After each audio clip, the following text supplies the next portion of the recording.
नमस्कार दोस्तों, आप सभी का फिजिक्स बाय एस.एल. बेने वाले यूट्यूब चैनल पे हार्दिक स्वागत, अभिनंदन। हम पढ़ रहे हैं बीएससी तृतीय वर्ष के न्यूक्लियर फिजिक्स। न्यूक्लियर फिजिक्स में मैं आपको करवा रहा हूँ न्यूक्लियर प्रॉपर्टी यानी न्यूक्लियस की प्रॉपर्टीज़ में पिछली प्रॉपर्टीज़ में हमने मैग्नेटिक मोमेंटा एंड पेरिटी किस प्रकार से न्यूक्लियस की होती है वो हमने अध्ययन किया। कोई भी चार्ज पार्टिकल होता है, उस चार्ज पार्टिकल की अगर किसी भी ऑर्बिट में अगर चक्कर लगा रहा है तो करंट फॉलो होती है और उस करंट के कारण क्या जनरेट होता है, मैग्नेटिक मोमेंटा। और यहाँ पे मैंने आपको न्यूक्लियर जो मैग्नेट्रॉन है, न्यूक्लियस मैग्नेट्रॉन है, उसके बारे में बताया तथा बोर मैग्नेट्रॉन के बारे में भी बताया था, जिसकी बोर मैग्नेट्रॉन की जो वैल्यू थी वो थी 9.27 multiply by 10⁻⁻24 joule per tesla. And nucleus जो मैग्नेट्रॉन है उसकी जो है 5.05 multiply by 10⁻⁻27 joule per tesla. यहाँ पे जो mu J equal to g J mu N equal to J, यानी जो आपका मैग्नेटिक मोमेंटा है वो किसके प्रोपोर्शनल होता है, वो होता है जे के प्रोपोर्शनल। यहाँ पे एक चीज़ मैं बताने भूल गया, गायरोस्कोपिक रेशियो भी होता है। म्यू जे एंड जे का जो रेशियो होता है उसको गायरोस्कोपिक रेशियो बोलते हैं।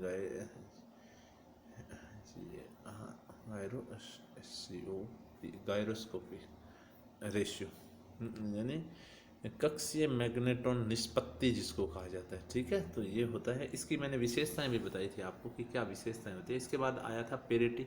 पेरिटी आपका स्पेक्स ट्रांजैक्शन है जिसमें आपके कोऑर्डिनेट अगर प्लस के माइनस से और माइनस को प्लस से अगर चेंज किया जाए तो उसे पेरिटी। और न्यूक्लियस की पेरिटी किस प्रकार से होती है, क्योंकि वेव फंक्शन आप डिफाइन करेंगे किसी भी न्यूक्लियर से संबंधित, तो उसकी पेरिटी मल्टीपल प्रॉपर्टी रखती है। मल्टीपल अगर प्रॉपर्टी रखती है तो कई सारे अगर न्यूक्लियन हैं तो उन न्यूक्लियनों के कारण अगर पेरिटी ज्ञात करें किसी भी न्यूक्लियस की तो वो P equal to multiple of P1 P2 P3 so on. And इसी प्रकार P इक्वल टू -1 की power L1 plus L2 plus L3, यानी पेरिटी होती है वो orbital linear moment orbital angular momenta से आपकी डिफाइन होती है। कक्षीय कोणीय समय क्वांटम संख्या से निर्धारित होती है। और मैजिक नंबर के संगत पेरिटी क्या मानी जाती है, आपकी 1 मानी जाती है, +1। अब आता है आइसोस्पिन। आइसोस्पिन क्या होता है, समभारिक परचक्रण। देखिए, नाभिक में न्यूक्लियन होते हैं जो कि प्रोटॉन एंड न्यूट्रॉन, जिसको आप क्या कहते हैं, प्रोटॉन और न्यूट्रॉन। प्रोटॉन और न्यूट्रॉन के मास लगभग बराबर है, इनके बीच में इंट्रैक्शन भी इक्वल होता है, इनकी स्पिन भी हाफ मानी जाती है, इसकी पेरिटी भी क्या मानी जाती है, इवन मानी जाती है। यानी ये सारी प्रॉपर्टियाँ क्या है, सेम है। तो फिर डिफरेंट क्या है इनका, तो इनको चार्ज के आधार पे एक ही क्वांटम अवस्था मान के और इन पे चार्ज क्या मान लेना चाहिए, अलग अलग मान लेना चाहिए था। हाइजेनबर्ग ने ये बात कही कि एक ही न्यूक्लियन की भिन्न अवस्थाएं मान लेना चाहिए। परंतु क्या है, यहाँ पे एक आंतरिक डिग्री ऑफ फ्रीडम, आपकी इंटरनल डिग्री ऑफ फ्रीडम आपकी होती है, जिसको क्या कहते हैं, समभारिक परचक्रण कहते हैं, आइसोस्पिन कहते हैं।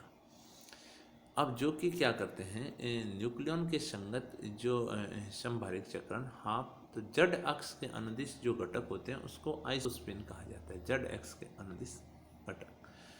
तो न्यूक्लियन के संगत तो समभारिक परचक्रण हाफ है, परंतु जड अक्ष के अनुदिश अगर उसका घटक लेंगे तो प्लस माइनस हाफ होगा। तो अगर प्रोटॉन के संगत देखें तो आपके जो आई का मान है, आइसोस्पिन का मान है वो हाफ है, परंतु उसका जड कंपोनेंट है वो क्या है, प्लस हाफ है। तथा न्यूट्रॉन के संगत जो आपका आइसोस्पिन है वो भी हाफ है, परंतु आइसोस्पिन का जड कंपोनेंट है वो माइनस हाफ है। और जो न्यूक्लियस इंट्रैक्शन जो हैं उन इंट्रैक्शन में आइसोस्पिन और क्या रहती है, कंजर्व रहती है, ये कंजर्व क्वांटिटी है। अब अगला अपना टॉपिक है, अगली अपनी प्रॉपर्टी है न्यूक्लियर फोर्स। तो न्यूक्लियर फोर्स क्या है, देखिए, वैसे नेचर में 4 टाइप के फोर्स होते हैं। नेचर में कितने टाइप के फोर्स होते हैं, 4 टाइप के इंट्रैक्शन है, मैं आपको बताता हूँ। इलेक्ट्रोमैग्नेटिक इंट्रैक्शन, ग्रेविटेशन इंट्रैक्शन, इसके अलावा न्यूक्लियर एंड वीक इंट्रैक्शन। अब इलेक्ट्रोमैग्नेटिक इंट्रैक्शन चार्ज पार्टिकल के कारण होता है, ग्रेविटेशन जो इंट्रैक्शन है वो मासी पार्टिकल के लिए, और न्यूक्लियर जो इंट्रैक्शन है वो न्यूक्लियनों के मध्य। अब वीक इंट्रैक्शन आपका आपको नहीं पता कि वीक इंटरेक्शन कहाँ होता है। तो वीक इंटरेक्शन जो होता है वो जो बीटा डीके और beta plus decay and beta minus decay जो हैं, उन दोनों डीके में किस प्रकार का इंटरेक्शन होता है, आपका वीक इंटरेक्शन होता है। वीक है। तो नेचर में 4 टाइप के इंटरेक्शन है। ओके, तो न्यूक्लियनों के बीच में जो इंटरेक्शन होता है उसको क्या कहते हैं, न्यूक्लियर फोर्स कहते हैं। यानी नाभिक में न्यूट्रॉन और जो प्रोटॉन है उनके बीच लगने वाले जो आकर्षण बल को क्या कहते हैं, नाभिकीय बल कहते हैं। अब यूकाओ ने एक सूत्र दिया कि न्यूक्लियर जो फोर्स है वो एक्सपोनेंशियल रूप से इस प्रकार से डिस्टेंस पे डिपेंड होता है, F equal to F naught e की power minus r upon r naught. ठीक है, डायरेक्टली फॉर्मूला है, आप हमारे डेरिवेशन नहीं है। अब इसकी न्यूक्लियर जो फोर्स है इसकी क्या क्या मतलब विशेषताएं हैं, क्या विशेषताएं हैं इसकी, तो देखिए क्या विशेषताएं हैं न्यूक्लियर फोर्स की। Nuclear force it is attractive nature, ये आकर्षण प्रकृति का है। कैसी प्रकृति का है, अट्रैक्शन है। यानी प्रोटॉन हो भले न्यूट्रॉन हो, हालांकि प्रोटॉन आपके चार्ज पार्टिकल हैं, इसमें इलेक्ट्रोमैग्नेटिक फोर्स भी होगा, परंतु जो इलेक्ट्रोमैग्नेटिक फोर्स होगा वो न्यूक्लियर फोर्स के मुकाबले बहुत ही कमज़ोर होगा। ठीक है, ये जो फोर्स है ये नाभिकीय दूरियों के लिए लागू होता है। इसकी प्रास होती है वो फर्मी की कोटि की होती है। ध्यान रखें, आपकी जो ग्रेविटेशन एंड जो इलेक्ट्रोमैग्नेटिक इंटरेक्शन है उनकी जो रेंज होती है वो इन्फिनिटी होती है, यानी वो कितने ही दूरियों तक लागू हो सकते हैं। ये जो है वो प्रकृति का सबसे प्रबल बल है। अगर इसका कंपैरिजन आप ग्रेविटेशन से करें तो ये 10 की घात 39 गुना है। अगर आप दो प्रोटॉन लें, उन प्रोटॉनों के बीच अगर कंपैरिजन करें, इसके बीच में लगने वाले अट्रैक्शन को अगर आप कंपैरिजन करें किससे, इसके बीच लगने वाले मासिव जो पार्टिकल को लेते हुए इनका मास ऑफ प्रोटॉन और मास ऑफ प्रोटॉन, इनके बीच में जो अट्रैक्शन है ग्रेविटेशन के कारण, उसका कंपैरिजन अगर आप करें न्यूक्लियर फोर्सेस से तो वो 10 की घात 39 गुना अधिक होता है। यह दूरी के व्युत्क्रम वर्ग के नियम का पालन नहीं करता है। यानी ये आपका जो व्युत्क्रम वर्ग नियम का पालन का मतलब है कि फोर्स है वो प्रोपोर्शनल नहीं है 1/r² के। ओके, इसके अलावा ये न्यूक्लियनों के चार्ज पे भी डिपेंड नहीं है, यानी चार्ज पे इंडिपेंडेंट है। और proton neutron and neutron proton and neutron neutron के बीच ये बल क्या लगता है, समान लगता है। यानी चाहे प्रोटॉन हो चाहे न्यूट्रॉन हो, दोनों के बीच लगने वाले बल क्या होते हैं, समान होते हैं। कंपटीशन एग्जाम में बहुत बार पूछा जाता है, तो ध्यान रखिए कि न्यूक्लियर फोर्स होता है वो चार्ज पर इंडिपेंडेंट होता है।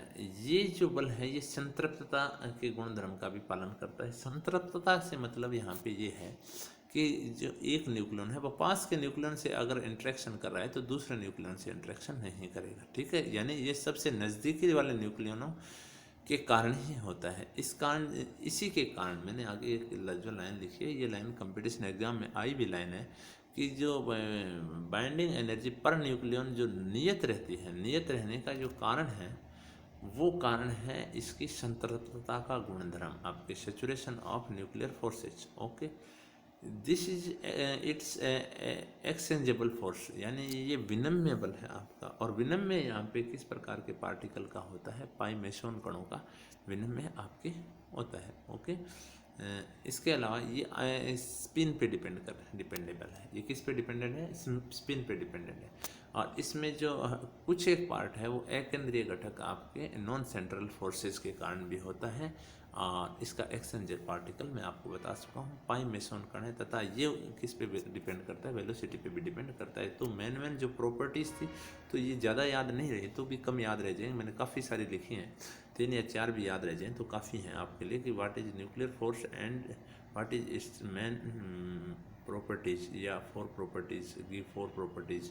तो 3 या 4 प्रॉपर्टीज़ आएँ तो आप आराम से दे सकते हैं। कंपटीशन लिहाज से ये मैंने सारे लिख रखे हैं एक ही जगह, तो आपको ध्यान होना चाहिए। तो एक तो ये जो प्रॉपर्टी है ये विशेष रूप से आप ध्यान करेंगे, ये जो प्रॉपर्टी है वो बहुत ही इम्पोर्टेंट प्रॉपर्टी है। जो ये फोर्स है वो चार्ज पे डिपेंड नहीं है, ये किस पे डिपेंड है, स्पिन पे डिपेंड है और सबसे प्रबल बल है। और पाई मेसोन कणों के विनिमय से लगता है। रेंज आपकी क्या है, फर्मी की कोटि के, अट्रैक्शन प्रकृति है, सैचुरेशन प्रॉपर्टी का पालन करता है। और इसमें कुछ भाग होता है वो नॉन सेंट्रल पार्ट भी होता है और 1/r² के प्रोपोर्शनल नहीं होता है। तो ये चीज़ें। अब नाभिकीय विभव, दो न्यूक्लियनों के मध्य लग रहे बल के कारण क्या होता है, नाभिकीय विभव होता है। वो किस प्रकार का होता है, तो जो फोर्स एंड पोटेंशियल एनर्जी में जो रिलेशन दिया जाता है माइनस डेल यू से दिया जाता है। तो यहाँ पे अगर आप याद करेंगे तो u equal to minus u naught exponential of minus r by r और डिवाइडेड बाई आर, ठीक है। तो इसके पोटेंशियल को अगर आप डिफाइन करें तो पोटेंशियल इस प्रकार, ये आइडियल दूरी है दो प्रोटोनों के बीच रहने के लिए, यानी ये आइडियल आपकी डिस्टेंस है, ओके। क्योंकि जहाँ पे स्थितिज ऊर्जा मिनिमम होती है वो उसका स्टेबल पॉइंट होता है। तो स्टेबल पॉइंट पे दो प्रोटोनों के बीच के रहने के लिए आदर्श स्थिति है। तो ये आपका क्या है, न्यूक्लियर पोटेंशियल है आपका, ठीक है। अब देखिए, ये आपने आगे की वीडियो में करेंगे क्योंकि ज़्यादा हो जाएगा। दोबारा से मैं आपको ये थोड़ा सा समझाने का प्रयास करता हूँ कि हम क्या पढ़ चुके हैं, कौन कौन सी प्रॉपर्टियाँ पढ़ चुके हैं। तो देखिए, मैं आपको बताता हूँ क्या क्या प्रॉपर्टीज़ हम पढ़ चुके हैं, ताकि आपके दिमाग में भी रहे कि किस प्रकार का हम अध्ययन कर रहे हैं, वरना आप जाते जाते भूल जाते हैं लास्ट में। देखिए, न्यूक्लियर जो प्रॉपर्टीज़ हैं वो सबसे पहले चार्ज पढ़ा। तो चार्ज प्रोटॉन के कारण होता है, प्रोटॉन के नंबर जेड से डिफाइन किए जाते हैं। तो जेड ई के बराबर होता है। मास नंबर ए है तो मास नंबर न्यूट्रॉन और प्रोटॉन की संख्या के बराबर होता है। इसके बाद आप मास किस प्रकार से ज्ञात करते हैं, एटॉमिक मास यूनिट्स का उपयोग करते हुए ज्ञात करते हैं। एटॉमिक मास यूनिट जो है वो कार्बन 12 जो आपका एटम है उसका 12वां जो भाग है उसको क्या कहते हैं, एटॉमिक मास यूनिट कहते हैं, जिसका मान 1.66 मल्टीप्लाई बाई 10 की पावर -27 kg के आसपास होता है। और इसको अगर मास एनर्जी रिलेशन से आइंस्टीन के अगर देखें, कन्वर्ट करें अगर सी की वैल्यू लगा के, तो ये 931.5 मेगा इलेक्ट्रॉन वोल्ट होता है, ओके। इसकी रेडियस जो होती है नाभिक की, वो रेडियस किस पे डिपेंड करती है, इसके मास नंबर पे डिपेंड करती है। और मास नंबर पे डिपेंड किस प्रकार से करती है, R equal to r naught mass number की पावर 1/3। और क्लोजेस्ट जो अप्रोच है किसी भी अल्फा पार्टिकल के न्यूक्लियस के, वो कितनी होती है, D equal to 2kZ² by kinetic energy होती है। और जिस न्यूक्लियस की जो क्लोजेस्ट जो अप्रोच है वो हमेशा रेडियस से क्या होगी, बड़ी होगी, क्योंकि पार्टिकल आपका अंदर नहीं जा रहा। डेंसिटी आप किस प्रकार से डिफाइन करते हैं कि जो सघनता है प्रोटॉन और न्यूट्रॉन की, उसको डेंसिटी, और डेंसिटी जो न्यूक्लियस का प्रारंभिक अंदर की जो पार्ट है वहाँ तक आपका नियत रहता है, परंतु बाहर जब जाते हैं आप, जब आप कोर पे जाते हैं तो वो डीके होता है आपका। और अगर जहाँ पे कैन सेंटर का अगर हाफ रह जाए तो उसको आप किस से मापते हैं, त्रिज्या से माप मेजर करते हैं। और यहाँ पे मैंने ये बताया कि जो न्यूक्लियस की डेंसिटी है वो एटॉमिक नंबर पे डिपेंड नहीं करती है, इंडिपेंडेंट ऑफ एटॉमिक नंबर होती है। इसका मान काफ़ी उच्च 10 की पावर 17 kg पर मीटर क्यूब होता है। इसके बाद हमने पढ़ा था इलेक्ट्रिक क्वाड्रुपल मोमेंटा, जिससे हमने ज्ञात किया था जो चार्ज डिस्ट्रीब्यूशन है वो किस प्रकार का है। तो मैंने आर्बिट्रेरी चार्ज डिस्ट्रीब्यूशन लेके और उस आर्बिट्रेरी चार्ज डिस्ट्रीब्यूशन का मैंने पोटेंशियल ज्ञात किया, और जो पोटेंशियल था वो आपका Kp0/r और Kp1/r², Kp2/r³ आया। P0, P1 and P2 are called monopole, dipole and quadrupole. And जो न्यूक्लियस है उसमें अगर चार्ज डिस्ट्रीब्यूशन को डिसकंटिन्यूस माने तो जो Q की वैल्यू है वो sigma 1 to n and charge E multiply by 3ZI² minus RI² divided by 2 होता है, ठीक है। अगर आप अलग अलग सममिति लें, आप सिमेट्री लें, तो आप स्पेरिकल और ओबलेट एंड प्रोलेट 3 टाइप्स के आप अगर आप देखें तो तीनों के लिए Q की वैल्यू से आप पता लगा सकते हैं कि नाभिक में जो चार्ज डिस्ट्रीब्यूशन है किस प्रकार का है। और मैजिक नंबर के संगत और G इक्वल टू 1/2 के संगत जो आपके क्वाड्रुपल मोमेंटा का मान होता है वो 0 प्राप्त होता है। और जो क्वाड्रुपल मोमेंटा है उसकी रेंज है वो आपकी उसकी जो वैल्यू है वो त्रिज्या के वर्ग की कोटि की है। अगर त्रिज्या के वर्ग की कोटि की है तो इसका मतलब ये असममितता को दर्शा रहा है, एसिमेट्री को दर्शा रहा है। और यहाँ पे जो एक इकाई मैंने बताई कि बर्न, और बर्न होता है वो क्वाड्रुपल मोमेंटा के मेजरमेंट किया गया है, और इसका जो मान होता है वो 10 की पावर -28 मीटर स्क्वायर होता है। उसके बाद आया आपका angular momenta, intensity angular momenta. और जो वेरियस टाइप ऑफ न्यूक्लियस है उनके लिए किस प्रकार का स्पिन है, इंटेंसिक एंगुलर मोमेंटा इंटीजर रहेगा या आपका हाफ इंटीजर रहेगा, वो मैंने बताया। इसका जेड कंपोनेंट किस प्रकार से मैग्नेटिक क्वांटम नंबर से हम ज्ञात करते हैं वो mj आपको बताया गया। और स्पिन जो आपके होती है नाभिक में प्रोटॉन और न्यूट्रॉन की, उसको भी मैंने बताया कि इसका मैग्नीट्यूड क्या होता है, √3/2 h कट होता है। और प्रोटॉन और न्यूट्रॉन के संग जो स्पिन है वो हाफ मानी जाती है, और आइसोस्पिन है वो भी उसकी हाफ है, परंतु इसका आइसोस्पिन का जेड कंपोनेंट है वो क्या है, +½ प्रोटॉन के लिए और -½ किसके लिए है, न्यूट्रॉन के लिए। और कक्षीय और आपकी चक्रण गति के युग्मन का प्रभाव मैंने बताया कि यहाँ 2 प्रकार से युग्मन हो सकता है, LS और JJ युग्मन हो सकता है। इसके बाद मैग्नेटिक मोमेंटा, यहाँ पे प्रोटॉन जो न्यूक्लियस में है वो अगर चक्कर लगा रहा है तो आवेश के चक्कर लगाने से मैग्नेटिक मोमेंटा जनरेट होता है, जिसकी जो इकाई थी वो μ/2m, और P अगर J उसके संगत क्वांटम संख्या है तो μJ का जो मान होता है G आपका G फैक्टर है यहाँ पे, और μn और μJ और J का जो रेशियो है वो गायरोस्कोपिक रेशियो कहलाता है आपका, ठीक है। इसके बाद पेरिटी जो स्पेस ट्रांजैक्शन होता है उसको पेरिटी कहा गया, और पेरिटी न्यूक्लियस की पेरिटी के बारे में आपको विस्तार पूर्वक बताया गया कि किस प्रकार से पेरिटी एक मल्टीपल क्वांटम नंबर है, और मल्टीपल क्वांटम नंबर ये -1 यानी आपकी एंगुलर क्वांटम संख्या उस पर किस प्रकार से डिपेंड है। आइसोस्पिन मैंने आपको बताया कि आइसोस्पिन में किस प्रकार से सभी गुणधर्म समान हैं, परंतु इसकी 2 अवस्थाएं ली हमने, समबारिक पृथक्करण दोनों का हाफ माना, परंतु इसका जेड कंपोनेंट एक के संगत प्रोटॉन के संगत +½ और न्यूट्रॉन के संगत -½ माना गया। फिर प्रोटॉन और न्यूट्रॉन के बीच लगने वाले बल को, जो दुनिया का सबसे यानी नेचर का सबसे स्ट्रॉन्गेस्ट फोर्स है, जिसको हमने न्यूक्लियर फोर्स कहा, ठीक है। और ये जो फोर्स है इसकी प्रॉपर्टीज़ के रूप में हमने ये अट्रैक्शन मतलब ये आकर्षण की प्रकृति है, और ये केवल फर्मी की रेंज पे लागू होता है, दुनिया का सबसे प्रबलतम बल है। अगर आप ग्रेविटेशन से तुलना करें तो ये 10⁻39 गुना अधिक है। व्युत्क्रमवर्ग नियम का पालन नहीं करता, चार्ज पे इंडिपेंडेंट है, स्पिन पे डिपेंडेंट है, वेलोसिटी पे डिपेंडेंट है, एक्सचेंज फोर्स है, एंड एक्सचेंज फोर्स का आप जो क्वांटा है वो आप एक्सचेंज पार्टिकल है वो पाई मोशन है, इसमें नॉन सेंट्रल पार्ट भी उपस्थित होता है। और न्यूक्लियनों के मध्य लग रहे बल के कारण न्यूक्लियर पोटेंशियल में भी होता है, और न्यूक्लियर पोटेंशियल का जो मान होता है उसमें जो मिनिमम पोटेंशियल एनर्जी होती है उसके संगत जो रेडियस होती है वो प्रोटॉनों के बीच या न्यूट्रॉनों के बीच रहने के लिए क्या होती है, आइडियल दूरी होती है। ओके, तो आज के वीडियो में इतना है। तो काफ़ी सारे न्यूक्लियस प्रॉपर्टीज़ पढ़ चुके हैं हम, अभी अंतिम छोर पे पहुंच गए हैं। इसके बाद मैं आपको बाइंडिंग एनर्जी के बारे में बताऊंगा। तो हमारा नेक्स्ट वीडियो बाइंडिंग एनर्जी बड़ा शानदार वीडियो रहेगा, आप लगातार देखते रहिए। आज के लिए थैंक यू वेरी मच।